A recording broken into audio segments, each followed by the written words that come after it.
सदाशिवसमारम्भां शङ्कराचार्यमध्यमाम् अस्मदाचार्यपर्यन्तां वन्दे गुरुपरम्परां श्रुतिस्मृतिपुराणानाम् आलयं करुणालयं नमामि भगवत्पादं शङ्करं लोकशङ्करं शङ्करं शङ्कराचार्यं केशवं बादरायणं सूत्रभाष्यकृतौ वन्दे भगवन्तौ पुनः पुनः ईश्वरो गुरुरात्मेति मूर्तिभेदविभागिने व्योमवद्व्याप्तदेहाय दक्षिणामूर्तये नमः। श्री चिद्घनगणेशाय नमो मह्यं सुखनित्यं स्वप्रकाशं व्यापकं नामरूपयोः अधिष्ठानं बुद्ध्यबोध्यं बुद्धेर्दृक्यत्वनिर्मलमपारं सर्ववेदान्तवेद्यं प्रत्यक्परं महः तदेवाहन्नमत्तोऽन्यदिति मे निश्चिता मतिः।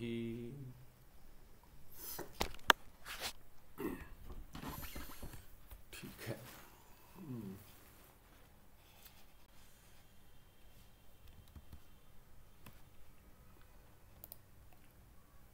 229 अंक में देखेंगे हम भेदवाद तिरस्कारः।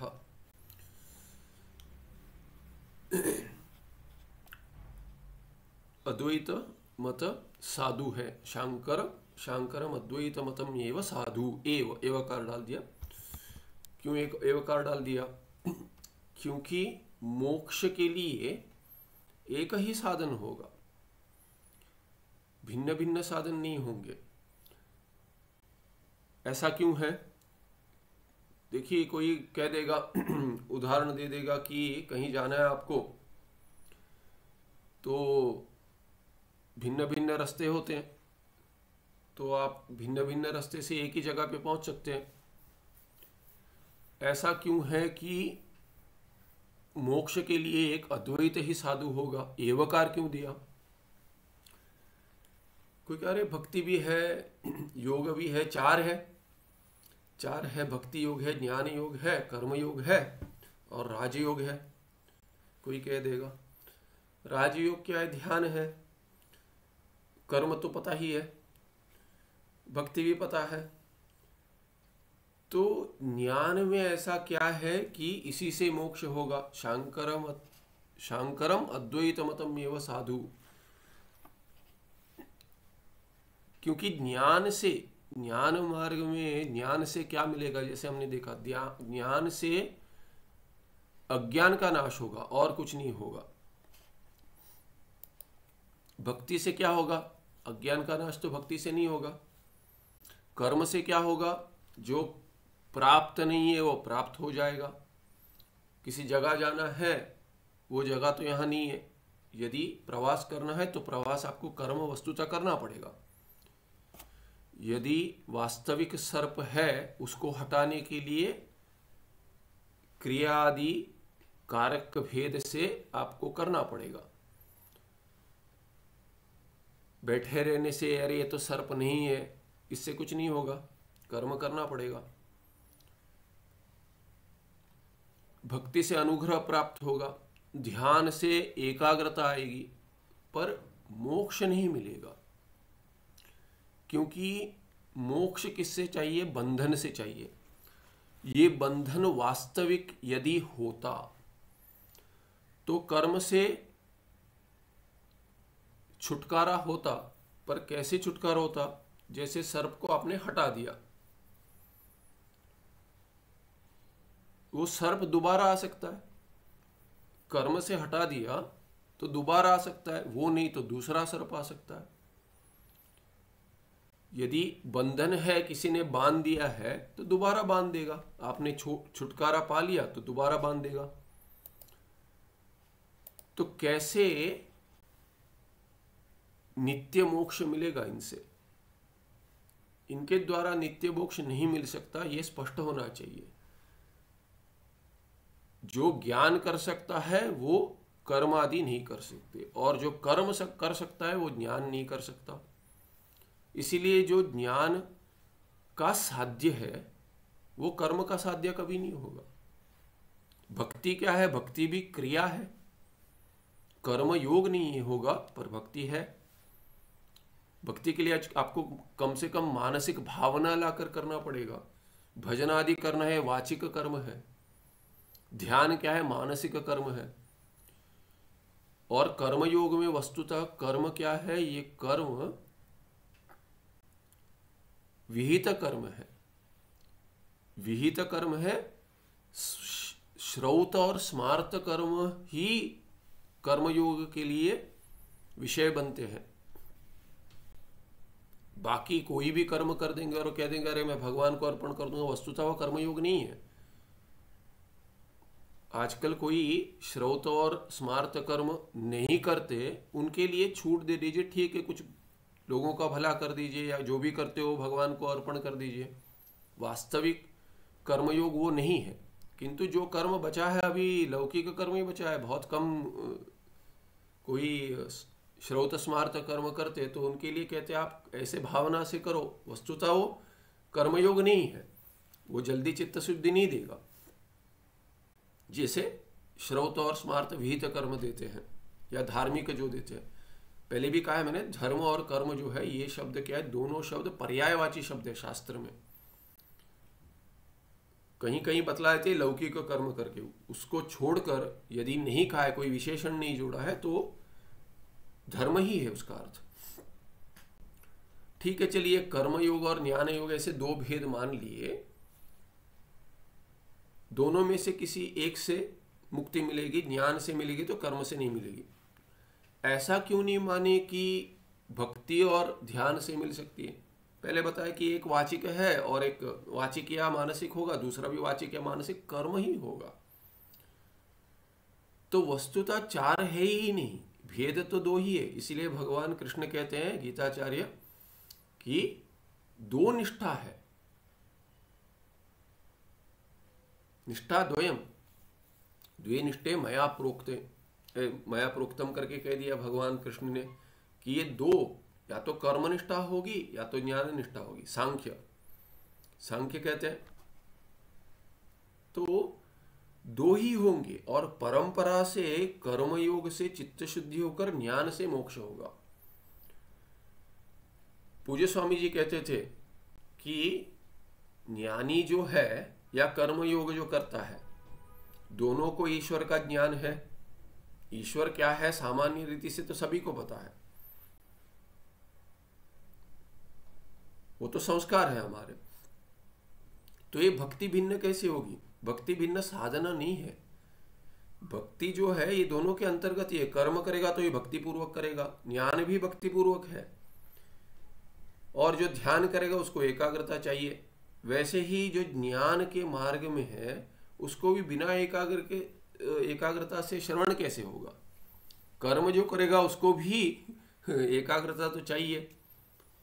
तो ध्यान और कर्म में क्या है, कर्म में उपासना भी अंतर्गत है, क्योंकि वो धर्म है। कर्मांतर्गत अंगी कर्म होगा, उसके अंग होंगे उपासना, वो ध्यान के अंतर्गत ही है। माने ध्यान जो कहते हैं उसमें ध्येय चिंतने या ध्यान का मेडिटेशन अर्थ करते हैं, ध्यान करता हूं, तो वो तो कर्मयोग में भी होता है, कर्म में भी होता है, माने काम्य कर्म में भी होता है। तो काम्य कर्म ही जब ये फल की आकांक्षा छोड़ देंगे वो भी नित्य ही बन जाएगा। तो ये नित्य कर्म में भी उपासना होती है, ध्यान होता है। तो ध्यान भिन्न मार्ग कैसे होगा? ध्यान मार्ग नहीं है, न ही भक्ति मार्ग है। ये दोनों कर्म और ज्ञान मार्ग के अंतर्गत है, और ये दोनों मार्ग कर्म और ज्ञान जो है दोनों मुक्ति नहीं ले जाते, माने साक्षात नहीं ले जाते, कि ज्ञान ही साक्षात ले जाता है, कर्म परंपरा द्वारा साधन बनता है। इसीलिए भगवान कृष्ण कहते हैं दोनों के फल भिन्न नहीं है, एक ही फल होगा, पर परंपरा से होगा। नहीं तो सभी ठीक है, ये भी ठीक है, नहीं ये भी मार्ग है वो भी मार्ग है। पूज्य स्वामी जी कहते थे कि ये भी ठीक है वो भी ठीक है, कुछ भी ठीक नहीं है, सभी ठीक नहीं हो सकता, एक ही होगा। जैसे कोई कह देगा कि अरे आंख से मैं देख रहा हूँ पत्ते हरे हैं, दूसरा कह देगा नहीं मैं कान से देख रहा हूँ पत्ते हरे हैं, तो कह देगा अरे फल तो ठीक है, लाल तो नहीं दिख रहा, वो हरा दिख रहा, तो कान से देखने दो, नाक से देखने दो, क्यों नहीं संभव है? नहीं संभव है। वैसे ही बुद्धि होनी चाहिए कि ज्ञान से ही संभव है। जैसे रूप के लिए चक्षु प्रमाण है, ज्ञान ही साधन होगा मोक्ष के लिए। क्योंकि ये एवकार समझना चाहिए, शांकरम अद्वैतम एव साधन। सर्व ही श्रेयोर्ति भी आदरणीयंच, इसीलिए आदर पूर्वक साधना करें, अभ्यास करें। आगे 229 में कहते हैं भेदवाद तिरस्कारा। ठीक है, भेद है, उससे अद्वैत मत ही क्यों ठीक होगा? शांकर मतम अद्वैत मत है, भेद मत क्यों नहीं लेते, वो क्यों नहीं ठीक होगा? तो उसका विश्लेषण कर रहे। जैनादि मतवद वेद बाह्यतया प्राचीन महर्षि वचन विरोधाच भेदवादो न प्रमाणम। भेदवाद प्रामाणिक नहीं है, प्रमाण नहीं है, इसलिए उसको स्वीकार नहीं करना चाहिए, उसका तिरस्कार करते। क्यों कहते? ये महर्षि वचन विरोध है भेदवाद, क्योंकि किसी भी महर्षि ने वस्तुतः ऋषि मुनियों ने जो श्रौत और स्मार्त ग्रंथ बनाए उसमें सम्मति नहीं है। द्वैत जो है उसका अनुवाद किया गया है, पर वो अंत में फल के रूप में नहीं है। तो कहते हैं जैनादि मत, जैन आदि पर से बौद्ध मत, जैसे वो नास्तिक मत है वो वेद बाह्य है, वेद के बाहर है ये, क्योंकि न जैन न बौद्ध वेदों को नहीं मानते। बहुत सारा वो जो करते हैं वो वेदों के अंतर्गत है, पर कहते वेदों को हम नहीं मानते, हमारे तीर्थंकर ने बताया या कहेंगे बुद्ध ने बताया है। उनको कहाँ से ज्ञान प्राप्त हुआ उसका शोधन नहीं करते, वो तो उनको तो ध्यान में मिला या तो उनके विचार में मिला, संभव नहीं है। ठीक है, फिर भी जैन आदि मत जो है वो वेद बाह्य है, और वेद बाह्य होने से वेद बाह्यतया प्राचीन महर्षि वचन विरोधाच, और ये भेदवाद क्या है? जैन आदि मत जैसे वेद के बाहर है, वेद के अंतर्गत नहीं है, तात्पर्य विषयत्व अंतर्गत नहीं है। साधन होगा, भिन्न भिन्न फल के लिए भिन्न भिन्न साधन है, वैसे होगा, पर एक ही मोक्ष, नित्य मोक्ष फल के लिए साधन नहीं है। इसीलिए क्या है कि प्राचीन महर्षि वचनों से भी विरोध है भेदवाद का। ऐसे होते हुए भेदवाद इन हेतुओं से, दो हेतुओं से प्रमाण नहीं है। आस्तिक विषये भेदवाद खंडन युक्ति नाम प्रदर्शनम न अपेक्षितम इति कृत्वा, आस्तिक विषय भेदवाद खंडन युक्ति नाम प्रदर्शनम न अपेक्षितम, तो कहते हैं आस्तिक विषय है यहाँ पे, आप भेदवाद का खंडन कर रहे हैं, युक्ति भी जो प्रदर्शित कर रहे हैं उसका खंडन कर रहे हैं, भेदवाद का खंडन कर रहे हैं और युक्तियों का प्रदर्शन कर रहे हैं उसके लिए। तो वैसे अपेक्षित नहीं है, क्योंकि आस्तिक का विषय चल रहा है। भेदवाद आप कहते भाई बाह्य विषय हो गया, वेद के बाह्य, और वेद आस्तिक कौन है? अस्ति, ऐसे जो कहते हैं अस्ति इति वाद, ब्रह्म अस्ति, ऐसे जो मानते हैं एक, पर इस संदर्भ में क्या होगा? वेद प्रमाणम अस्ति, ऐसे जो मानते हैं उनको आस्तिक कहते हैं, न कि ईश्वर है या ये है। वस्तुतः आस्तिक कोई कह देता है, आस्तिक श्रद्धा जिनको जो कहते हैं कि ईश्वर है, हाँ ईश्वर है माने ब्रह्म है, ऐसे मानते हैं, उनको कह देते हैं, किंतु वेद प्रमाण है जो कहते हैं उनको आस्तिक कहते हैं। तो 6 दर्शन जो है वो सभी वेद को प्रमाण मानते हैं, सभी ईश्वर नहीं मानते। यदि ईश्वर जो मानते हैं वो आस्तिक कह देंगे तो सांख्य और मीमांसा उसमें नहीं आ पाएंगे, क्योंकि सांख्य और मीमांसा वस्तुतः ईश्वर को नहीं मानते। कहीं शेश्वर सांख्य कह देते हैं, किंतु जितना प्रसिद्ध, जो प्रसिद्ध सांख्य है उसमें कहते हैं वो दर्शन, उस दर्शन में नहीं मीमांसक मानते। मीमांसक कहते हैं कर्म ही फल दे देता है, मंत्र में शक्ति है, उससे मंत्र पूर्वक उच्चारण पूर्वक कर्म करेंगे तो फल दे देगा, आपको ईश्वर की क्या आवश्यकता है।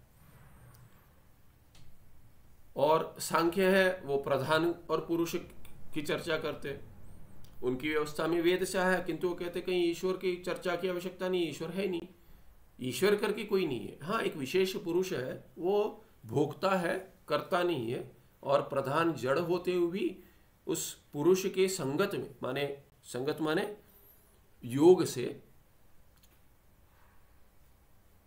उसके केवल रहने से, पुरुष के केवल सामीप्य से, न कि योग से वैसे जुड़ा हुआ नहीं है, किंतु प्रधान केवल समीप होने से पुरुष के सृष्टि कर देती है, कर देता है, प्रधान कहते हो नपुंसक है, हम उसको प्रकृति कहते हैं, शब्द का प्रयोग करते हैं, किंतु प्रकृति माया जो है भिन्न है उनसे, उनके प्रधान से भिन्न है, क्योंकि वो ईश्वरीय शक्ति है, ब्रह्म की शक्ति है। वो नहीं मानते ऐसे, वो कहते हैं प्रधान का पुरुष के साथ और पुरुष का प्रधान के साथ कुछ संबंध ही नहीं है, केवल सामीप्य से पुरुष के समीप होने से प्रधान सृष्टि कर देता, प्रधान के द्वारा सृष्टि होती है। तो वो भी आस्तिक है, क्योंकि वेद को प्रमाण मानते हैं। इसलिए आस्तिक विषय भेदवाद खंडन युक्ति नाम प्रदर्शनम न अपेक्षितम, उसकी अपेक्षा नहीं है। और इति कृत्वा, ऐसे मानकर क्या, सभेदवाद श्रुति वचन विरुद्ध इत्येव प्रदर्श्यते। इसीलिए क्या है कि अधिक खंडन के लिए कुछ युक्ति इत्यादि का प्रदर्शन करने की आवश्यकता नहीं है। भेदवाद के खंडन के लिए युक्तियों का प्रदर्शन ऐसे लेंगे, भेदवाद के खंडन के लिए युक्तियों का प्रदर्शन अपेक्षित नहीं है। इसीलिए क्या है, सभेदवाद श्रुति वचन विरुद्ध इत्येव प्रदर्श्यते। यदि दिखा दिया कि ये श्रुति वचन के विरुद्ध है, उतना ही पर्याप्त है। क्यों नहीं मानते? श्रुति विरोधात, श्रुति के विरोध में है उतना ही पर्याप्त है, युक्ति से और नहीं। श्रुति के विरोध में हो तो भी क्यों नहीं हो सकता है, उसकी अपेक्षा नहीं है, उस युक्ति की अपेक्षा नहीं है, कहते वस्तुतः भगवान भाष्यकार करते हैं, किंतु साधक के लिए अपेक्षा नहीं है। जो श्रद्धालु है, जिस श्रद्धावान लभते ज्ञानम, जिसको ईश्वर, वेद माने शास्त्र और गुरु में श्रद्धा है, उसको इनकी अपेक्षा नहीं है। बुद्धि के लिए चाहिए, बुद्धि प्रयोग के लिए। बुद्धि वैशारदाय करके नैयायिक कहते हैं कि इसके लिए चर्चा करते हैं। जो सिद्ध है उसको सिद्ध करेंगे, जो प्रत्यक्ष से दिखता है उसको हम अनुमान से सिद्ध करेंगे। क्यों? क्योंकि बुद्धि का विस्तार होगा साधक के, तो ऐसे प्रयोजन होंगे। किंतु जिस साधक को वेद में प्रमाण बुद्धि, प्रामाण्य बुद्धि है, श्रद्धा है संप्रदाय में, उसे इतना दिखा देंगे कि ये वेद के विरुद्ध है तो पर्याप्त है। तो इसलिए कहते भेद सभेदवाद श्रुति वचन विरुद्ध इत्येव प्रदर्श्यते। इतना ही दिखा रहे यहाँ पे, कठोपनिषदि भेदवासना भय हेतु सर्व दुख निदानम ततः सा वासना दूरी कर्तव्या इति मृत्युना नचिकेता उपदिष्टः।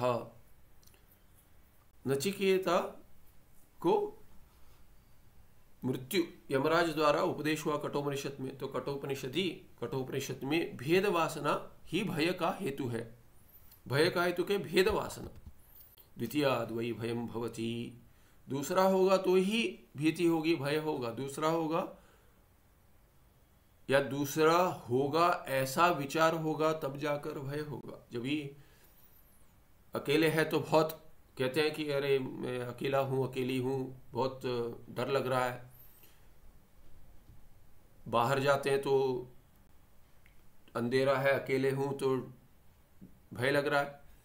तो कहते हैं अकेले में भी भय क्यों नहीं लगेगा? संभव है, अनुभव सिद्ध है। अकेले हूं तभी तो डर लग रहा है ज्यादा, कोई है तो अरे ये है वो है कह रहे थे भाई। पर वस्तुतः क्या है कि अकेले है तो भी क्यों डर लग रहा है? ये भय तो अपने आप से नहीं है, मुझसे भिन्न कुछ है, कोई प्राणी होगा या कोई और दूसरा मनुष्य होगा, चोर आ जाएगा इत्यादि, इससे डर लगता है।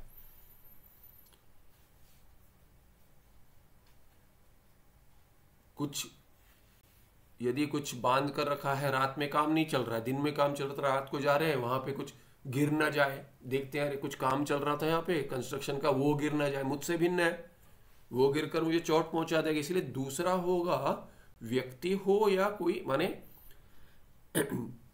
कोई प्राणी पुरुष इत्यादि हो या जड़ हो, कोई जड़ वस्तु हो या जीवित वस्तु हो, मुझसे भिन्न हो तब जाकर डर लगेगा, नहीं तो डर नहीं लगता है। इसीलिए क्या द्वितीयाद् वै भयम भवति ऐसी श्रुति है। तो कठोपनिषद में कहा गया है कि भेद वासना ही भय का हेतु है, कि भेद है, अद्वैत समझ आ जाए तो भी नहीं, भेद है, कुछ ऐसी वासना होती है। इतने अनादिकाल से भेद की वासना हुई है, संस्कार है, उस वो भय का हेतु बनता है, इसलिए समय लगता है। अभी भी क्यों डर लगता है? अद्वैत है फिर भी, अद्वैत समझ में आ गया फिर भी डर लगता है। क्यों? क्योंकि भेद की वासना नहीं गई है, इसीलिए वो भेद वासना भय का हेतु होती है। सर्व दुख निदानम, निदानम माने कारणम, सर्वेषां दुखानां निदानम कारणम, सभी दुखों का कारण है। मैं मर जाऊंगा किसी दिन, क्यों? क्योंकि शरीर मुझसे भिन्न है, शरीर मरने वाला है, उससे जुड़ गया, लगता है मैं मर जाऊंगा, वो भी दुख ही है। भय है, भय से बाकी दुख भी होता है, भय भी एक दुख ही है, किंतु भय से और दुख होंगे। भेद से ही है, भेद मूल है इसके लिए, इसीलिए कह दिया सर्व दुख निदानम, सभी दुखों का कारण है। ततः सा वासना, देखिए जैसे कोई दूसरा है, उससे डर लगे या ऐसे और कुछ नहीं, दुख ये भी होता है। क्या होता है? मेरी पढ़ाई इतनी है, दूसरे की पढ़ाई मुझसे अधिक है। यदि कोई ज्ञानी भी है, ज्ञान माने ऐसे विषय भिन्न भिन्न दर्शनों का ज्ञान है, अरे मेरा तो इतना ही हुआ अभ्यास, नहीं नहीं आपका तो बहुत है, आप तो आचार्य हैं हमारे, इतना पढ़ाते, कोई और चढ़ा देता है, अरे अरे मेरा तो अभ्यास बहुत है। फिर कोई आ जाता है, कोई नाम भी नहीं सुना है, ऐसे ग्रंथ बता देते हैं, अरे ऐसा भी ग्रंथ है, माने ऐसा ग्रंथ है यही पता नहीं है, तो क्या होगा? पूज्य स्वामी जी कहते हैं ignorance is just one question away. कोई भी हो, कितना भी पढ़ा लिखा हो, कितना भी बड़ा विद्वान हो, कुछ पूछ लिया, अरे सभी प्रश्नों का उत्तर है। कोई होगा एक कुछ प्रश्न पूछ लेगा, उसका उत्तर नहीं आता। Ignorance is one question away. जितना भी आता है उससे एक अधिक प्रश्न उसका उत्तर नहीं आएगा। जैसे कोई कहता था आचार्य जाते पढ़ाने के लिए जाते, इतनी तैयारी हुई थी, इतना कर देंगे आज, इससे अधिक इतना ना पूछ ले। अरे ठीक है, नहीं आता नहीं आता, बोले मनुष्य स्वभाव है, अभ्यास कर लिया, ऐसा नहीं कि सर्वज्ञ हो गए। पीठाधीश है श्रृंगेरी के, वो भी कोई कहते देखना पड़ेगा। कोई कहता हमें आश्चर्य हो गया, अरे श्रृंगेरी के पीठ पे इतना बड़ा पीठ है, वो कहते कि सूचना माने सभी थोड़ी माने सभी स्मृति में तो अंतर्गत नहीं होगा, देखना पड़ेगा, देख के बताएंगे। इसीलिए अभ्यास कैसा होना चाहिए, जहां देखना है, कहाँ देखना ये पता है तो पर्याप्त है। सभी बुद्धि में होने की आवश्यकता नहीं है। हाँ कर सकते तो बहुत बढ़िया है, उनको हाथ जोड़ते हैं हम, किंतु कहीं देख सकते हैं कहाँ किसके प्रश्न का उत्तर कहाँ ढूंढना, इतना पता है बस है। आजकल तो क्या है कि सभी गूगल देवता पे मिल जाते हैं, गूगल देवता है आज सब। तो फिर भी पहले पुस्तक काल में किस पुस्तक में देखना ये पता है तो पर्याप्त था, आज तो उसकी भी आवश्यकता नहीं रही। अभी एआई जाएगा तो बोलेंगे कि अरे किससे पढ़े, इनसे थोड़ी पढ़ेंगे हम, तो कोई भी है उसको कॉपी पेस्ट कर देंगे, गूगल ट्रांसलेट कर देगा, एआई उससे अधिक भी बता देगा कहाँ से आया है, क्या करना है, पढ़ा भी देगा। तो कोई कह रहा था कि अरे पढ़ा देगा, ये है कि कोई संप्रदाय में पढ़े हैं, उनको अद्वैत सिद्धि की पंक्ति कुछ बता रहे, ऐसा अर्थ होता है, ये देखिए प्रमाण है, आपकी सोच ठीक नहीं है। तो कहते हैं कि ये चैट जीपीटी या और कोई उसके ऊपर और कुछ ही बोलते हैं, ये तो ये कह रहा है, इसका अनुवाद ऐसे कर रहा है। तो मैं सोच रहा था कि ये मुक्ति तो एआई को मिलेगी ना, चैट जीपीटी को आपको थोड़ी मिलेगी, मुक्ति तो उनको मिलेगी, उनका अभ्यास हो रहा है। माने संप्रदाय से जो पढ़े हैं उनका वो गलत है, क्योंकि एआई ऐसा बता रहा है। एआई क्या देख रहा है, संप्रदाय या असंप्रदायिक जो भी है उन्होंने लिखा है, वो सभी डेटा को लेके कुछ डेटा माइनिंग कर उसके ऊपर जो ज़्यादा वेटेज का कुछ करके उस पर बोल रहा है ये अर्थ होना चाहिए। तो उसमें नास्तिक भी आके कुछ बोल देंगे, भेदवादी बोल देंगे, तो वही ग्रहण होगा। जितना ज़्यादा डेटा होगा उसको, अरे ये तो 70,000 वर्ड में ऐसे लिखा है, ये तो 20,000 है, तो उसको जोड़ देंगे। जैसे कर्मकांड में इतना माने इतना विस्तार है, ज्ञान कांड तो बहुत छोटा है, अरे तो कर्म ही होना चाहिए, कर्म से ही मुक्ति, ऐसे भी कर देंगे। तो क्या है कि संपूर्ण ज्ञान तो वास्तविक नहीं हो सकता, सर्वज्ञ, इसीलिए सर्वज्ञ और सर्वविद ईश्वर को कहा गया। ज्ञानी को सर्वज्ञ कहते या तो सर्वविद कहते, तो दोनों में क्या है कि सामान्य ने सर्वम जानाति, विशेषेण सर्वम जानाति, ऐसे भिन्न है। पर ईश्वर क्या है, सामान्येन विशेषेण च सर्वम जानाति वस्तुतः, क्योंकि सब कुछ बनाया है, सर्वज्ञ होना ही चाहिए, सर्वकर्ता। जैसे घटकर्ता, घटकर्ता यथा घटज्ञानी, वैसे ही क्या है कि सर्वकर्ता, प्रपंच, प्रपंच से सर्वकर्ता सर्वज्ञ। जैसे घटकर्ता घटज्ञ होना ही चाहिए, बिना घटक ज्ञान के घट नहीं बनाएगा, वैसे ही तर्क लगा कर कहेंगे सर्वकर्ता सर्वज्ञ ईश्वर। किंतु ये अपेक्षित मनुष्य में नहीं है, ज्ञानी में हो नहीं सकता, संभव नहीं है। तथा तो यहाँ पे क्या है, सर्व दुख निदानम भय हेतु तथा सा वासना दूरी कर्तव्या इति मृत्युना नचिकेता उपदिष्टः। सभी दुखों का निदान है। तो एक दुख के संदर्भ में कह दिया था मैंने कि ज्ञान संपूर्ण नहीं है, उससे भी दुख होता है। ऐसा नहीं कि दूसरा है उससे भय होता है, पर दूसरे को अधिक ज्ञान है तो भी शास्त्र वासना भी होगी तो भी हो जाएगा। ऐसे कि अरे शास्त्र वासना है, ये थोड़ा हमको ये भी पढ़ना था वो भी पढ़ना था, दूसरे को अधिक है तो दुख होता है। अभी कल कोई व्यक्ति मिले थे और कोई मेरे कोर्स से कोई थे, वो आए थे, उनका अभ्यास भी अच्छा है, बहुत यंग है। तो दूसरे वो वयोवृद्ध है, ज्ञान में भी अच्छा है, तो वो कहते उनका अच्छा, वो तो बहुत कम आयु है उनकी, ऐसे मुझसे बात कर रहे थे। मैंने बोला देखिए कोर्स में आए थे तो भी और कम था 10 वर्ष पहले, और तो बोलते उनका अभ्यास इतना है। मैंने बोला लगता है आपको, वो बता रहे थे कि अरे आपका अभ्यास बहुत है। मैंने नहीं, आपका बहुत है, उनका तो और अधिक है। मैंने बोला अभी इसी आयु में। तो मैंने सोची अभी वो जब भी आपके आयु में पहुंचेंगे तो कहाँ होंगे। तो कह रहे थे हाँ हाँ अभी अभी इतना है तो बहुत अधिक होगा। तो किसी माने ऐसे नहीं कह रहा कि उनको कोई ईर्ष्या हुई या मुझे कोई ईर्ष्या हुई, पर बताओ ये प्रशंसा करते, कोई है तो अरे देखकर प्रशंसा करते हैं, अरे अच्छा है, और प्रोत्साहित करते करो करो। कुछ लोगों को क्या है कि दुख हो जाएगा, अरे इसका मैं नहीं बताऊंगा, इतना ही बताऊंगा, क्योंकि वो मुझसे अधिक जान ले, उसको ये भी आता है मैं भी दे दूंगा, फिर वो अपने आप ढूंढे, करो आप अपना करो, हमने थोड़ी आपको देने के लिए किया है। ऐसे भी होते हैं, देखे होंगे आपने इसमें। तो दूसरे का ज्ञान अधिक है उससे भी दुख हो सकता है। तो ये सब क्या है, भेद वासना से, दूसरा है, भिन्न है, यही है ना।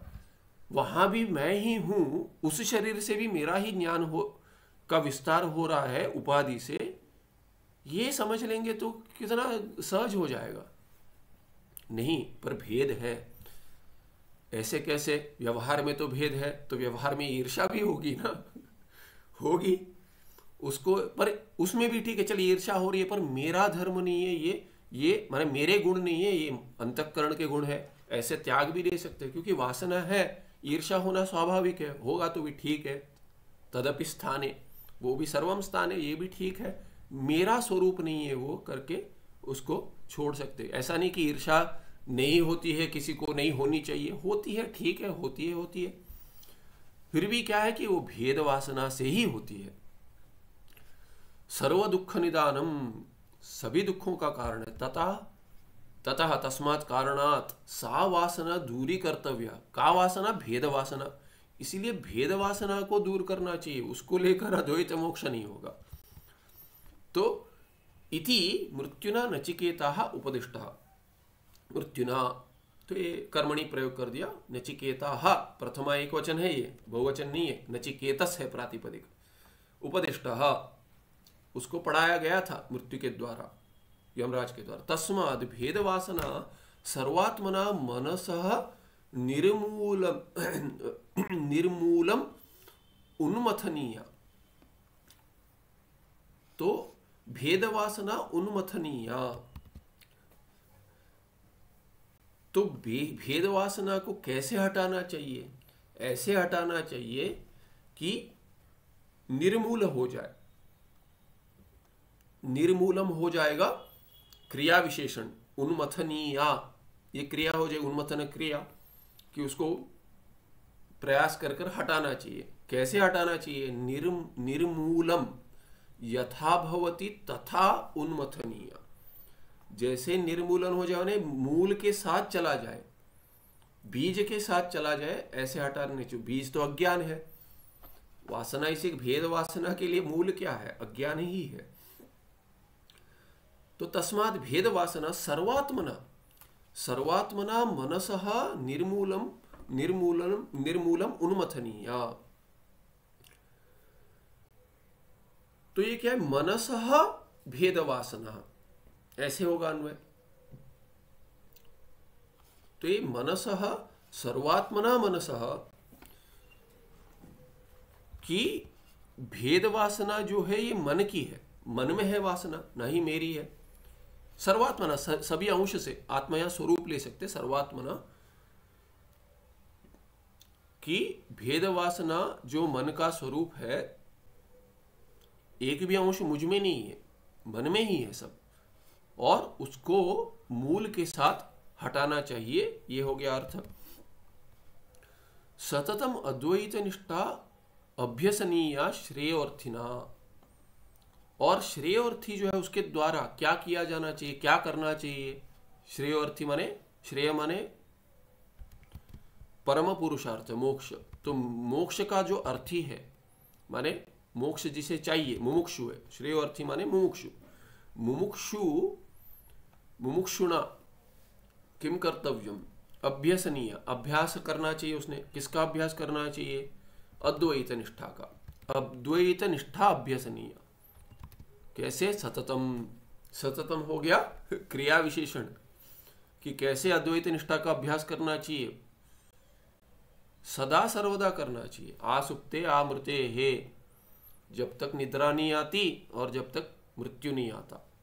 आसुप्ते हे आमृते हे कालम नयेत वेदांत चिंतया, वेदांत चिंतना से, चिंता से माने चिंतन से काल को ले जाए।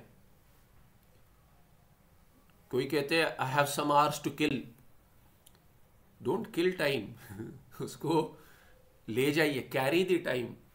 तो माने लिटरली कहेंगे तो कालम नयेत, कैसे काल बिताए, समय कैसे बिताए, कहते हैं अद्वैत निष्ठा में ही बिताए। तथा ही श्रुतया, और ऐसी श्रुतियां हैं। मृत्यो स मृत्युमाप्नोति स यह नानेव पश्यति, कठ में आता है। मृत्यो स मृत्युमाप्नोति यह इह नानी नाना इव पश्यति। यह माने अस्मिन लोके, नाना इव पश्यति, अस्मिन लोके माने कोई भी लोक हो, नाना इव पश्यति, नाना है नहीं, इव दे दिया माने जैसे कि नाना है। नाना जी नहीं, नाना अनेक। कहीं कहीं कभी कभी आचार्य जी ऐसे कहते कहते चलता रहता, तो हिंदी अर्थ लेकर कहते ऐसा मत समझिए, कोई समझ नहीं रहा है तो सोच, थोड़ा लोड बढ़ जाता है तो थोड़ा हल्का कर देते हैं, उसी में है। तो नाना इव पश्यति, जैसे अभी तैत्तिरीय को जो श्रृंगेरी महासन्निधानम पढ़ा रहे हैं, तो उसमें कहते हैं, तैत्तिरीय में मंत्र आता है, क्या मंत्र? रसज्ञ लब्ध्वानंदी भवती। तो अयम रसम लब्ध्वा आनंदी भवती करके है। तो क्या है अयम माने ये रस जो है ये क्या है कि वस्तुतः विषय आनंद है। ऐसे कोई कहे विषय आनंद है, वो भी क्या है कि इसका वनमाला टीकाकार भगवान कहते हैं कि ये जो रस है वो विषय आनंद भी स्वरूप आनंद ही है, दूसरा आनंद है ही नहीं। आनंद तो आत्मा का स्वरूप है, तो जहां जहां आनंद है वो आत्मा का ही आनंद है। तो कहते हैं रस जो है उसको प्राप्त करके आनंदी हो जाता है, परम आनंद प्राप्त कर लेता है, स्वरूप आनंद ऐसे कहा गया। तो कहते विषय आसना भी उसी का अंश है। तो कहते पुराने माने बूढ़ों ने कहा है, माने आदर पूर्वक जो माने आदरणीय लोग हैं उन्होंने कहा है, ये कहते हैं कि जो विषय आनंद है, कोई कह रहे थे विषय आनंद भी ब्रह्मानंद है, आत्मा का ही आनंद है ना, उसी का अंश है, तो विषय आनंद क्यों छोड़े कोई यदि कहे। उन्होंने ये नहीं कहा इतना, पर तात्पर्य तो यही था। तो कहते हैं कि मंत्र में आया है जो विषय आनंद देता है वो नंदी भवती, वो नंदी जैसा पशु हो जाएगा कहा। तो उन्होंने ऐसा कहा, ऐसा है नहीं, उन्होंने ऐसे हास्य के लिए कह दिया कि वो कहते हैं विषय आनंद के पीछे भागोगे तो नंदी बनोगे, अर्थ तो है पशु बन जाओगे अगले जन्म में, क्योंकि उनको तो विषय आनंद चाहिए। तो तुम तो मनुष्य हो, बुद्धि दिया है, विषय आनंद के बाद मत भागो।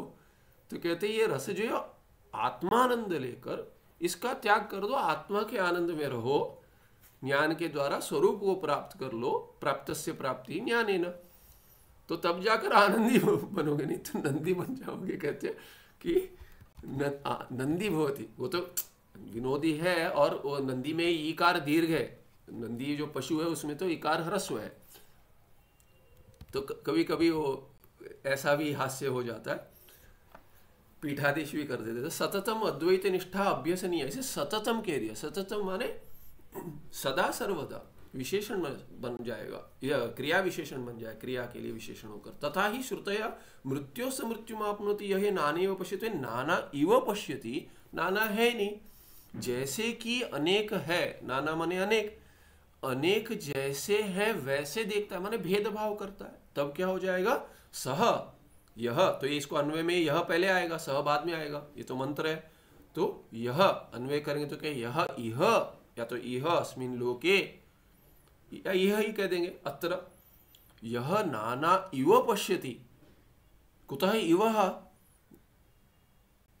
यतो ही नाना नास्ति ततः नाना इव पश्यति, यह पश्यति सह मृत्योः मृत्युम आपनोति। मृत्योः ये क्या है, पंचमी है, एक वचन, मृत्यु से मृत्यु प्राप्त करता है। मृत्यु से मृत्यु प्राप्त कैसे करेगा, अभी तो जीवित है, एक बार मृत्यु प्राप्त करेगा, फिर मृत्यु कैसे प्राप्त करेगा, मृत्यु से मृत्यु कैसे होगा, बीच में जन्म आएगा, वो नहीं कहा है बीच में जन्म आएगा, एक मृत्यु से दूसरा मृत्यु प्राप्त करे, दूसरे से तीसरा, कैसे है, एक बार मर गया कैसे फिर मृत्यु प्राप्त करे, मरा हुआ फिर मरेगा कह रहे हैं आप, कैसे होगा, अरे बीच में जन्म भी लेगा, षड विकार है ये, तो जन्म लेगा, मृत्यु से जन्म लेगा, फिर मरण लेगा, माने मरण से मरण लेगा, माने लेते ही रहेगा, जन्म लेकर मरण लेगा, इसीलिए संसार आगे बढ़ते रहेगा, ये अर्थ है। तो मृत्यु से मृत्यु प्राप्त करें ना, संसार में चलता ही रहेगा। और बृहत में आएगा द्वितीयाद् वै भयम भवति, ये तो बहुत बार आया है कि दूसरे से द्वितीयाद्, भेद होगा तो दूसरा होगा, दूसरे से ही भय होगा, वही माने और कोई कारण ही नहीं होगा, इंडीड एवकार, वही अवधारणार्थ कि द्वितीय से ही भय होगा। फिर आया है आगे अन्य, और ये क्या है, ये क्या भेद क्या है, ये क्या है, नाना एव पश्यति, कैसे देखता है, तो अन्यो असौ अन्यो अहमस्मि इति न स वेद यथा पशुरेवं स देवानाम, पशुर इव होना चाहिए लगता है, पशुरेव स देवानाम, ये बिंदु तो नहीं होना चाहिए। तो कहते कि अन्य असौ, वो अन्य है, अन्य हम, मैं एक हूं, अन्य हूं, वो मुझसे अन्य है, मैं उससे अन्य हूं, तो मैं एक हूं, वो, ये दो बार अन्य आता है, इसमें एक अन्य का अर्थ एक करके होता है, एक मैं हूं एक वो है, या एक मैं हूं वो अन्य है। तो असौ अन्य, कस्मात् अन्य, मत्तः अन्य, अन्य हम, मैं भी अन्य हूं, मैं एक हूं वो दूसरा है, ऐसे करते करते भेदवाद हो गया। इति अहमस्मि इति, ऐसे जो जानता है, इति यह वेद सह न वेद, वो नहीं जानता, क्या नहीं जानता, स्वरूप को नहीं जानता, न स वेद सह न वेद, वो नहीं जानता। और वो क्या है, नहीं जानता माने क्या है, वो देवानाम स पशु यथा, पशुरिव पशु, जैसे कि वो पशु है देव के लिए, जैसे मनुष्य के लिए अभी तो नहीं रखते, पर पहले पशु होते थे, अभी तो कुत्ता पालते हैं, बिल्ली पालते हैं, पहले गाय आदि पालते थे, अभी तो कुत्ता को पालते, ये मेरा बच्चा है करके पालते हैं, बहुत सारा आता है।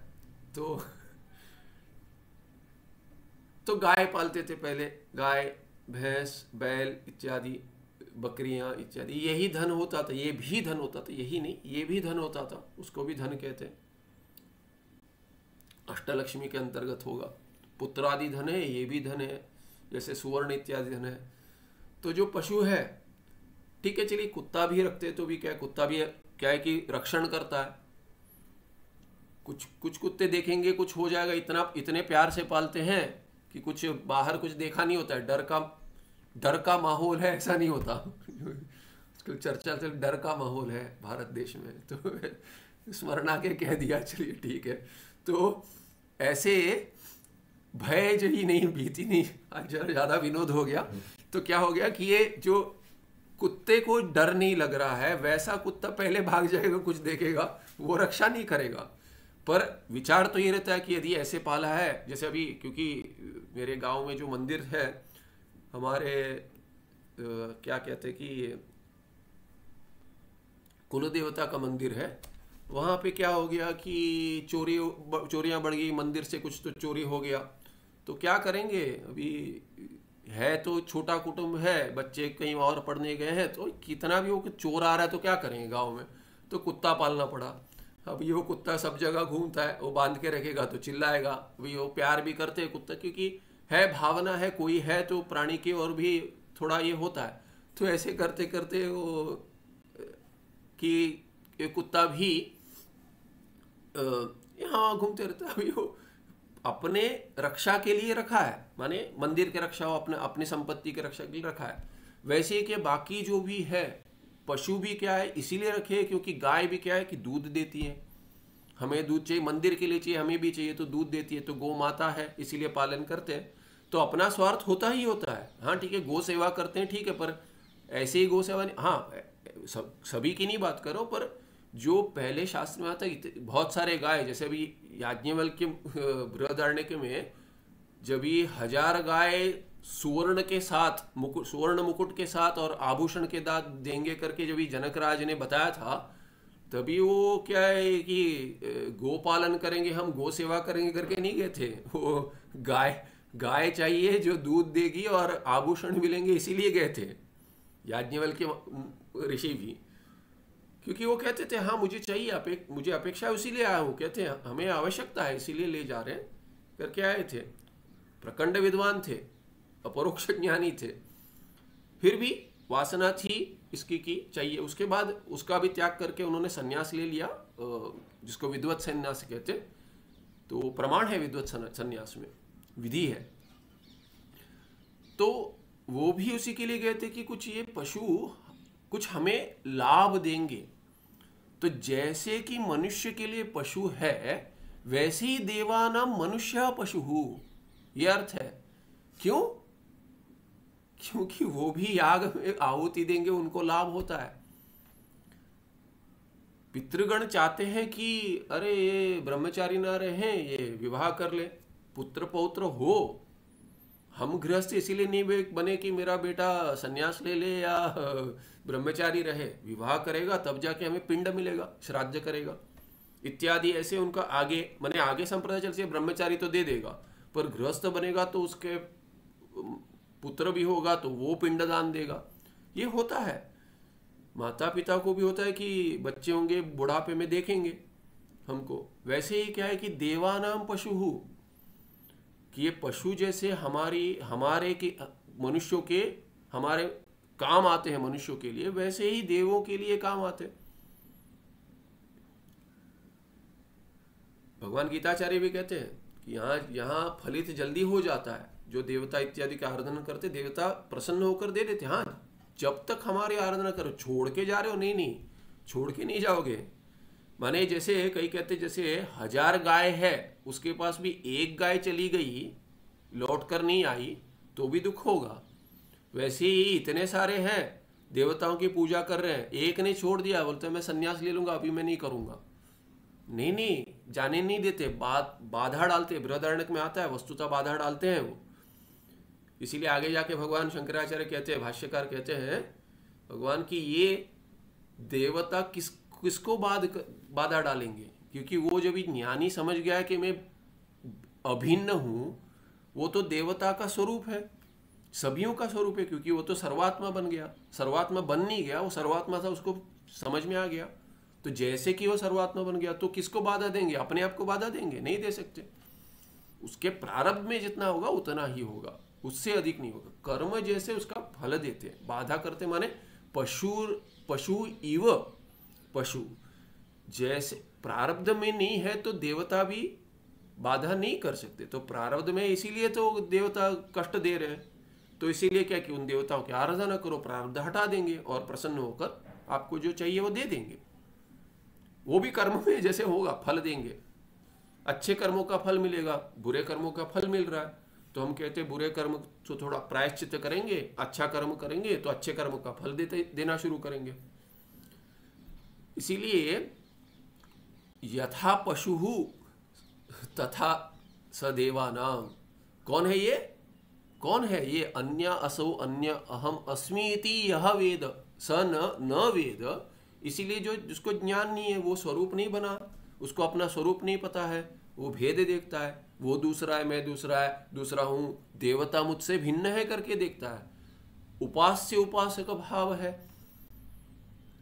या डरता है, बोलता है मैं सेवक हूं, वो स्वामी है, फिर भी डर लगता है। स्वामी से जैसे डर लगता है वैसे ही डर लगता है, अरे गलती होगी तो क्या होगा, नहीं नहीं नहीं नहीं, अरे आज उपवास में कुछ खा लिया, होगा, अच्छा है। माने सात्विक कर्म में भी डर होना अच्छा है, सात्विक कर्म करते हैं तभी जाकर सात्विक कर्म करते हैं, किंतु मुक्ति नहीं है। पशुरेव देवानाम। इसीलिए कहीं द्वैतियों को कह देते हैं, जैसे अद्वैतियों के लिए बहुत बहुत गलत शब्द का प्रयोग करते हैं बहुत सारे द्वैती, तो द्वैतियों के लिए तो बहुत सुंदर शब्द है, शास्त्रीय शब्द का प्रयोग करते हैं हम अद्वैती। कहते हैं देवानाम प्रिय, पशु नहीं कहते हम, देवानाम प्रिय कहते हैं। अर्थ वही हो गया। तो ठीक है, अरे आप तो देवानाम प्रिय हो, देवों के प्रिय हो, आप तो द्वैती भक्त हो, देव के प्रिय हो, यही अर्थ है देवानाम पशु, ऐसे ही अर्थ होगा। क्योंकि वो तो बहुत सारे ये कहते हैं, हम तो शास्त्रीय जो श्रुति कहती है वही दे देते हैं, श्रुति का ये दे देते देवानाम प्रिय, अच्छा है आप तो देव के प्रिय हो, पशु इत्यर्थ। क्योंकि अन्यसौ अन्यो अहमस्मि इति न स वेद यथा पशुरेव स देवानाम। फिर और आता है उदरमंतरम कुरुते अथ तस्य भयम भवति। तैत्तिरीय में आता है उदरम अंतरम कुरुते। उदरम ये अव्यय है, माने थोड़ा भी, उदर माने जठर नहीं, वैसे भी आता है पहले उदरम। उदरम माने थोड़ा भी, अंतर भेद करता है। अथ तस्य भयम भवति माने द्वितीयाद्वयी भयम भवति, वही हो गया कि थोड़ा भी भेद करेगा, यदि थोड़ा तो भेद होगा ना, अंशी भाव ले लो कि मैं भगवान का अंश हूं, छोटा सा थोड़ा भेद करते हैं, कुछ तो भेद थोड़ा रखना चाहिए ना। जैसे सारूप्य मुक्ति में देखा था, सारूप्य हो गया तो भी एक आभूषण नहीं मिलेगा, उतना तो भिन्न रहेगा नारायण से, भगवान नारायण से, उतना भेद कर लेते चलिए, उतना भेद रहेगा भगवान और नहीं, थोड़ा भी करेंगे तो भय तो रहेगा। और ये सब क्यों दिखा रहे इतना सारा? क्योंकि कहां से शुरुआत हुई थी इस अंक की? कहा था कि देखिए श्रुति वचन विरुद्ध इत्येव प्रदर्श्यते, श्रुति वचन विरोध दिखा रहे हैं भेद में, क्योंकि जो भेद करेगा न स वेद इत्यादि द्वितीयाद्वयी भयम भवति, और भय इष्ट नहीं है, मोक्ष का स्वरूप था, चलो भय हो तो हाँ थोड़ा भय हो जाएगा तो क्या हुआ, मोक्ष में भय नहीं हो सकता, किसको चाहिए? आनंद स्वरूप है मोक्ष, आपको भी इष्ट है हमको भी इष्ट है, तो इष्टापत्ति नहीं कह सकते कि हाँ भय हो तो भी थोड़ा भेद हो जाए तो चल जाएगा, भय रहेगा, नहीं, नित्य मुक्ति नहीं हो पाएगी, मोक्ष का स्वरूप नहीं हो पाएगा और ना ही नित्य होगा। इसीलिए दिखाते ये सब भेदवाद जो है वो श्रुति विरुद्ध है। तासाम च अयम अर्थ, इसीलिए उसका अर्थ क्या है? ये सब तासाम श्रुति नाम, ये सब श्रुति, उसका अर्थ क्या है? यह इह परमात्मनि प्रत्यग अभिन्ने त्रिविध परिच्छेद त्रिविध भेद शून्य नाना इव पश्यति। यह का अर्थ कर दिया परमात्मनि, इस लोक में करके सामान्य अर्थ होता है यहाँ कि अपने माने मोक्ष साधन में इसमें भेद करता है, तो इसमें क्या यह का अर्थ लोक नहीं है, वस्तुतः परमात्मनि और अस्मिन तस्मिन परमात्मनि, अस्मिन परमात्मनि च यह अत्र हो गया, इदम शब्द से आया है, तो इदम माने यह सामीप्य में, तो अस्मिन परमात्मनि करके होगा, इस परमात्मा में, तत्र नहीं कहा है, अत्र इह, ये सामीप्य में प्रयोग होता है। इसीलिए क्या परमात्मनि माने यही जो मैं हूं वही, उसमें प्रत्यग अभिन्न, तो परमात्मा कह दिया, पर ये प्रत्यग अभिन्न कैसा है? इह करके प्रयोग किया, वस्तुतः परमात्मा तत्पद का अर्थ है, प्रत्यगात्मा इह का अर्थ होगा, तो वस्तुतः परमात्मा में जो मैं हूं माने जो प्रत्यगात्मा मुझसे अभिन्न है, उस परमात्मा में त्रिविध परिच्छेद शून्य जो है, त्रिविध परिच्छेद त्रिविध भेद,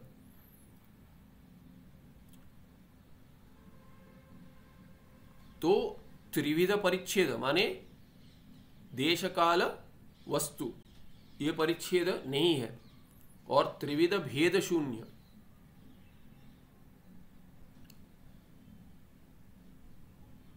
सजातीय विजातीय और स्वगत भेद, ये तीन भेद हो गए। सजातीय भेद काल वस्तु देश पहला त्रिविध परिच्छेद, और त्रिविध भेद सजातीय विजातीय और स्वगत भेद शून्य, वैसा वाला है। परिच्छेद त्रिविध तो पता है, काल ये इस काल में तो दूसरे काल में नहीं होगा, आगे चलकर नहीं रहेगा, पहले नहीं था वो हो गया। ये आत्मा पहले नहीं था या आगे नहीं रहेगा अभी है, ऐसा सोचेंगे तो काल में परिच्छेद हो गया, आत्मा में ऐसा नहीं है। फिर देश में परिच्छेद, यहाँ है आत्मा कहीं और नहीं है, जैसे घट यहाँ पर है या मैं वहाँ हूँ वहाँ नहीं हूँ, घट यहाँ है वहाँ नहीं है, तो ये देश परिच्छेद हो गया। फिर वस्तु परिच्छेद माने घट घट है, पट नहीं हो सकता, वैसे आत्मा यही है, आत्मा ही है, दूसरा कुछ नहीं हो सकता, दूसरा आत्मा नहीं हो सकता, ऐसे करेंगे तो वो परिच्छेद हो जाएगा वस्तु में। वो तीनों परिच्छेद इसमें नहीं है, आत्मा में नहीं है, परमात्मा में। और त्रिविध भेद शून्य, सजातीय भेद विजातीय भेद और स्वगत भेद। तो जैसे वृक्ष का उदाहरण देते हैं, वृक्ष है तो आम का वृक्ष है, तो विजातीय भेद माने वृक्ष ही है, ले लीजिए वृक्ष है तो ये वृक्ष है तो घटपट आदि नहीं है, तो विजातीय भेद हो गया। या आम का वृक्ष है तो ये पीपल का वृक्ष नहीं है, या दूसरा कोई नारियल का वृक्ष नहीं है, इसीलिए विजातीय भेद हो गया। तो जाति किसको लेंगे उस पर है, वृक्ष जाति लेंगे या आम्र वृक्ष जाति लेंगे, वैसे तो इसलिए विजातीय भेद हो गया, जाति में भेद हो गया। मनुष्य जाति पशु जाति ऐसे जाति में भेद करेंगे। तो इसे ही क्या है कि वृक्ष, वृक्ष का उदाहरण में स्पष्ट हो जाता है, वृक्ष है वो आम्र का वृक्ष है, दूसरा कोई वृक्ष नहीं है, या वृक्ष है घटपट आदि नहीं है, इसीलिए विजातीय भेद होगा। आत्मा में वैसा भेद नहीं है। फिर सजातीय भेद, आम्र वृक्ष है, वृक्ष ही है पर आम्र वृक्ष है, दूसरा भी वृक्ष ही है, वृक्ष में जाति है पर आम्र वृक्ष है, वृक्ष ये जाति है तो एक ही है, दोनों वृक्ष ही है, तो भेद क्या है, तो कहते हैं ये आम्र का है वो नारियल का है, इसीलिए आम के और नारियल के वृक्ष में जैसा भेद है वैसे। फिर कह रहे स्वगत भेद, अच्छा वृक्ष तो है तो एक ही वृक्ष है, नहीं वृक्ष में भी भिन्न भिन्न अंग है, तो एक पत्ते हैं, कुछ फल है, कुछ उसका जड़ है, उसका शरीर है, बाकी और ये है डालियां हैं, इसीलिए क्या है कि इतने सारे शाखा हैं, इसीलिए इतने सारे भेद है। वो स्वगत भेद, अपने में ही भेद है, अंगांगी में, ये भी नहीं है आत्मा में, इसीलिए कि ये एकमेवाद्वितीय ब्रह्म है और उसमें कोई भेद ना भीतर हो सकता है ना बाहर हो सकता है, ना कोई दूसरा ब्रह्म है ना कोई दूसरा अब्रह्म है, और अपने में भी कोई विभाग नहीं हो सकता। ऐसा त्रिविध परिच्छेद त्रिविध भेद शून्य जो आत्मा है उसमें शून्य। नाना इव पश्यति, जो नाना इव, तो कह दिया नाना इव माने शब्दाद अविद्यमानम एव भेदम, शब्दाद अविद्यमानम एव भेदम, इव तो वस्तुतः है नहीं, पर शब्द से कहते हैं जैसे कि है ऐसा भेद, वस्तुतः जो नहीं है अविद्यमान वो भेद जो है। पश्यति नाना इव पश्यति, स मृत्वा मृत्वा पुनः पुनः जायते, देखिए जायते जन्म दे दिया कि बार बार मरेगा, बार बार, ये जो विप्सा होती है बार बार में होता है, एक एक प्रतिदिन कहते हैं तो कहते हैं एक एक, एकस्मिन एकस्मिन, प्रत्येक, अरे हर रोज रोज करता हूं, कहते हैं हिंदी में कहते हैं रोज रोज करता हूं, उर्दू शब्द होगा पता नहीं, रोज रोज, दिने दिने, दिने दिने कर्तव्यम, कुछ करना है दिने दिने कहते हैं, तो दो बार प्रयोग होता है। ये तो अंग्रेजी में ऐसा नहीं होता है प्रयोग, पर कह रहे थे डे बाय डे करके कह रहे थे, डेली कहने के लिए डे बाय डे कहते हैं, सामीप्य अर्थ है, वैसा ही नहीं है। कोई अंग्रेजी नहीं जानता, वो कह देता है ऐसे रोज रोज करता हूँ, तो कहते हैं day day I do it, every day करते हैं, इसीलिए एवरी डे उसका अर्थ होता है। तो ये प्रयोग कर देते हैं, ऐसे अनुवाद वैसा नहीं होता है, हर एक भाषा की अपनी शैली होती है। तो ये संस्कृत में और हिंदी में वीप्सा होती है, एक ही शब्द का दोबारा प्रयोग करते हैं वाक्य में, दिखाने प्रत्येक से जुड़ता है वो, या बार बार, इसको वीप्सा कहते हैं। सूत्र आते वीप्सा में ही सूत्र है द्वित्व प्रकरण में, पुनः पुनः जायते, मृत्वा मृत्वा माने मर मर कर फिर बार बार जन्म लेता है, माने मरता है जन्म लेता है, मरता है जन्म लेते, संसार आगे बढ़ते रहते। ये अर्थ हो गया एक मंत्र का। फिर कहते द्वैत अभिनिविष्टस्य, द्वैताभिनिविष्टस्य सदा भयम एव चिन्मात्र स्वस्वरूपात् पृथक् नियत्वेन ध्येयत्वेन वा वस्त्वन्तरम अस्ति इति मन्वानः पशुप्रायः। पशुप्राय पशुतुल्य, कौन है पशुतुल्य? कहते कि द्वैत अभिनिविष्टस्य क्षमा कीजिए, द्वैत अभिनिविष्ट सदा भयम एव चिन्मात्र स्वरूपात् पृथक् नियत्वेन ध्येयत्वेन वा वस्त्वन्तरम अस्ति इति मन्वानः। तो पशुप्राय कौन है? मनवानः, जो जानता है, शानजंत है, ऐसा जानने वाला, ऐसे जो जान रहा है, क्या मान रहा है, क्या जान रहा है, वो पशुप्राय है। कैसा जान रहा है? इति, इति माने कैसे, उसका प्रकार बता रहे, ज्ञान का प्रकार बता रहे, उसके मनन, मनवाना माने ऐसे जो मानता है, क्या मानता है उसका प्रकार दिखा रहे। वस्तुअंतरम अस्ति इति, कैसा वस्तुअंतर माने अन्यद वस्तु वस्तुअंतरम, दूसरा वस्तु, कैसा वस्तु? तो कहते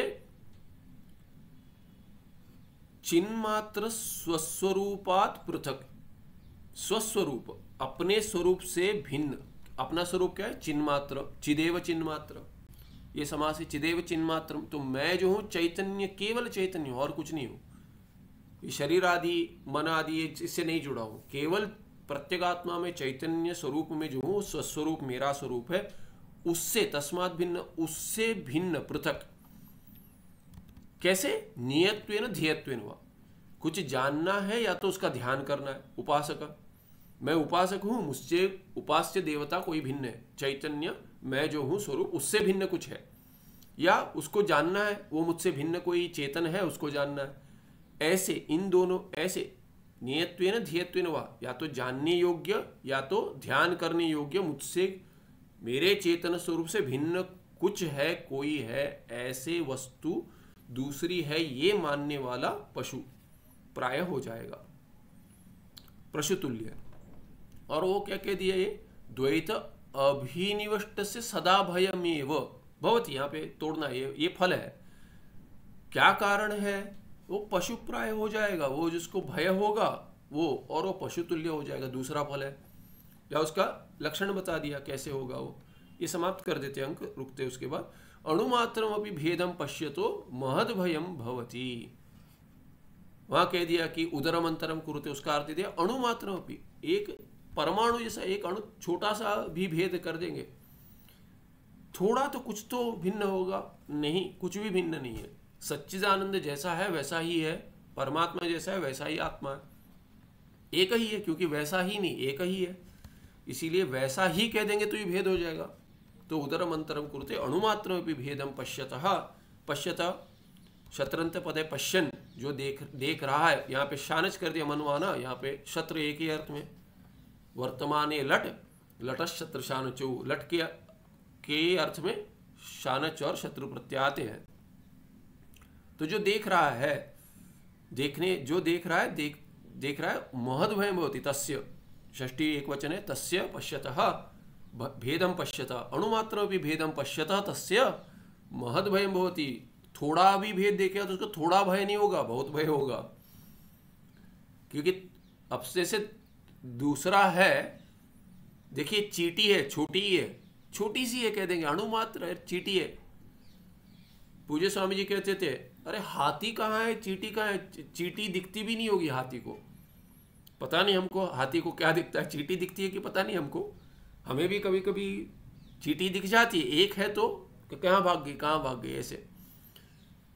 तो कहते पर हाथी के कान में यदि चली जाए चींटी,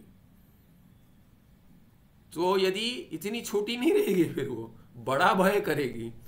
तो हमारे कान में भी चला छोटा है तो कहते थे देखिए अणुमात्रम अपि भेदम पश्यत महद भयम भवति, बहुत भय होगा। ऐसा नहीं छोटा है तो ठीक है रह जाए, छोटा भय करेगा, नहीं बहुत भय हो जाएगा।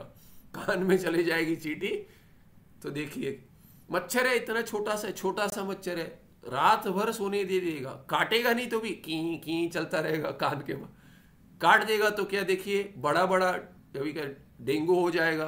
कोई कहते हैं कितना ये ऐसी शक्ति दी है भगवान ने कि प्रारब्ध ऐसा है तो छोटे भी आपको इतना कर देगा, ऐसे है।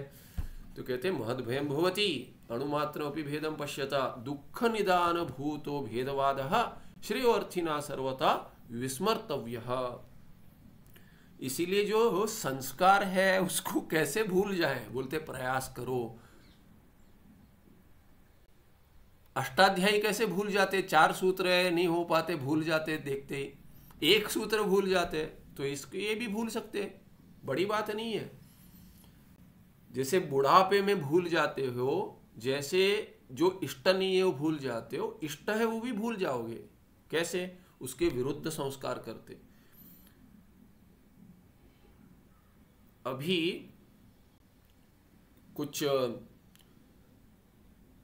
बार बार देख रहे हैं जाकर, कुछ प्रिय है जाकर कोई नाटक है, अब नाटक तो अभी कोई पिक्चर है वही देख रहे हैं, अरे मैंने 10 बार देखी है 50 बार देखी है, ऐसे बोलने वाले। पहले वो हमारे काल में वो शोले कहते थे, मैं तो सो गया शोले में, मैं तो सो गया था तो अरे शोले इतने बार देखी है, उतने बार देखी है, तो कहते हैं कि देखिए कि इतनी बार देखी है, तो वही इतनी बार देखिए तो आंख चलते रहता है, शब्द भी स्मरण रहते हैं। बहुत सारे बार देखा तो स्मरण आ जाते हैं। बहुत सारे भी वेब सीरीज होती थी, आती थी पहले, बहुत सारे सिटकॉम्स इत्यादि देखते थे, देखते याद हो जाता है। इतनी बार देखा तो स्मरण रहता है। तो शब्द हो या रूप हो, आंख बंद करते तो रूप आता है, शब्द स्मरण आता है। जो वेद पाठी है उसको वेद स्मरण आता है। तो इसीलिए क्या है कि जब भी वो सात्विक गुण बढ़ता है और सत्व बढ़ाते हैं तो वे रजस और तमस के जो संस्कार है वो भेद दिखा रहे, तो वो घटते जाएंगे। इसीलिए क्या है कि विस्मर्तव्य, विशेष प्रयास करके क्या करना चाहिए, जो है वो भूलना चाहिए, और जो नहीं है अभी संस्कार वो डालने चाहिए। इसीलिए कैसे अभी विस्मर्तव्य, ये स्मरण करना चाहिए। क्या स्मरण करना चाहिए? विशेष रूप से स्मरण करना चाहिए, और जो भेद है उसको भूलना चाहिए। माने भेद वासना को हटाओ। कैसे हटाएंगे? विस्मर्तव्य कह दिया, दुख निदान भूत भेदवाद श्रेयो अर्थिना सर्वथा विस्मर्तव्य। या विस्मर्तव्य स्मर्तव्य, विशेषण स्मर्तव्य ऐसा नहीं है। विस्मर्तव्य माने इसको भूल जाए। कैसे भूल जाए? स्मर्तव्य विशेषण स्मर्तव्य अद्वैत अभेदवाद, और भेदवाद का त्याग करना चाहिए। तो विरुद्ध स्मर्तव्य, विरुद्ध अर्थ में विस्मर्तव्य माने विस्मरण करना चाहिए, भूल जाना चाहिए। वहीं से शुरुआत किया था, पर उदाहरण में दिया था कि सात्विक संस्कार का स्मरण कर कर, विशेष रूप से अभ्यास कर कर, उसका स्मरण कर कर, निष्ठा रखकर, वस्तुतः स्मरण कर माने निष्ठा रखकर। स्मरण नहीं होता वस्तुतः, स्मृति से मुक्ति नहीं होगी, पर क्या है कि जो ज्ञान अज्ञान पर कार्य कर चुका है उसमें रहना। कुछ भी हो संदर्भ हो, उसको लेके जाकर अद्वैत में घटा दो, परमात्मा में घटा दो। ऐसे जब ये अभ्यास होगा उसी को निष्ठा करेंगे। अभ्यास क्या है? निष्ठा क्या है? नितराम स्थिति, उसी में रहना। और इसलिए निधिध्यासन कह देते। निधिध्यासन यही अभ्यास है, क्योंकि उसमें व्याकरण में भी अभ्यास कार्य हुआ उस पर। सनंत धातु है वो, निधिध्यास जो है वो सनंत धातु है। नी पूर्वक दिध्यास धातु है। ध्यात झई चिंतने धातु से सन प्रत्यय लगने से दिध्यास करके डिराइव धातु हो गया सनंत धातु, सनाद्यंतः धातवः। तो उसमें नी उपसर्ग लगा तो निधिध्यास बन गया, और उसमें ल्युट लग गया तो निधिध्यासन हो गया ल्युट प्रत्यय से। तो निधिध्यासन माने उसमें अभ्यास है 2 बार, माने झई ध्येय होता है। अभ्यास कार्य व्याकरण जिन्होंने किया है, झई धातु को सन प्रत्यय लगा तो झई ध्येय हो जाएगा, उसको अभ्यास कार्य कहते हैं। द्वितीयम होके द्वित्व कहते हैं, उसके बाद अभ्यास होता है, अभ्यास कार्य, अभ्यास होने के बाद क्या कार्य होगा, अभ्यास कार्य। तो वैसे ही क्या है कि ये अभ्यास जो है, निधिध्यासन अभ्यास है, बार बार करना चाहिए। उससे क्या होगा कि दुख निदानभूत जो भेदवाद, निदान कारण, दुख का कारण, निदान तभी कारण करके बतलाया था, आज आया था ये शब्द। तो दुख से यद निदान, तद निदान कारणम, दुख निदानम षष्ठी, तद्भूत, उस वैसा वाला जो भेदवाद है वो संस्कार में बैठ गया है और इसीलिए वो दुख का कारण है, अनादिकाल से चल रहा है। वो भेदवाद है श्रेयो अर्थिन, माने मुमुक्षुणा सर्वथा विस्मर्तव्य, सर्व प्रकार से, प्रकारवाची थल है, सर्वदानी का कालेदा, वो भी अर्थ ले से सर्वथा प्रकारवाची थल है। तो सर्वथा सभी प्रकार से जितने आप प्रयास कर सकते हैं, अभ्यास कर कर कर विस्मर्तव्य, भेद को भूल जाइए, माने वासना हटा दीजिए, भेद वासना, ऐसा अर्थ है। द्वैत वचनम यावद अनुस्मर्यते, जब तक द्वैत वचन वासना के रूप में यावत जब तक होगा, तावद अद्वैत साक्षात्कार न उदयात, नहीं होगा तब तक अद्वैत नहीं होगा, क्योंकि वो पीछे खींच लेगा, उदरम अंतरम करेगा, फिर भय होगा, ऐसे कर कर इति अदृष्टि नामकम शिष्यम गुरुर उपदेशः, कि अदृष्ट नामक जो मध्यम अधिकार है उसको गुरु का उपदेश हो गया। ये हो गया 229। आगे 230 से 240 अगले पाठ में शुरू करेंगे। दृष्टांतत्वेन राजा आमात्य के भर्चु करके, भर्चु कथा प्रस्ताव, ये पहले आया था, आगे ये आएगा करके बताया था उन्होंने मध्यम अधिकार के, ये पहले 2 अध्याय में आया था। भर्चु करके एक राजा का आमात्य है, माने मंत्री है, उसकी कथा है। तो ये दृष्टांत के रूप में देते हैं गुरु आगे, ये अगले पाठ में देखेंगे। तो समय अधिक ले लिया, क्षमा कीजिए।